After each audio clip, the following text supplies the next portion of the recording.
لوگوں تمہارے پاس تمہارے پروردگار کی طرف سے نصیحت اور دلوں کی بیماریوں کی شفا اور مومنوں کے لیے ہدایت اور رحمت آ پہنچی ہے۔ کہہ دو کہ یہ کتاب اللہ کے فضل اور اس کی مہربانی سے نازل ہوئی ہے، تو چاہیے کہ لوگ اس سے خوش ہوں، یہ اس سے کہیں بہتر ہے جو وہ جمع کرتے ہیں۔ کہو کہ بھلا دیکھو تو اللہ نے تمہارے لیے جو رزق نازل فرمایا تو تم نے اس میں سے بعض کو حرام ٹھہرایا اور بعض کو حلال۔ ان سے پوچھو کیا اللہ نے تمہیں اس کا حکم دیا ہے یا تم اللہ پر جھوٹ باندھتے ہو؟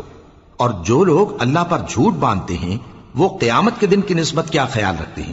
بے شک اللہ لوگوں پر مہربان ہے، لیکن اکثر لوگ شکر نہیں کرتے۔ اور تم جس حال میں ہوتے ہو، یا قرآن میں سے کچھ پڑھتے ہو یا تم لوگ کوئی اور کام کرتے ہو، جب اس میں مصروف ہوتے ہو تو ہم تمہارے پاس ہوتے ہیں، اور تمہارے پروردگار سے کوئی ذرہ بھر بھی چیز پوشیدہ نہیں رہتی، نہ زمین میں اور نہ آسمان میں،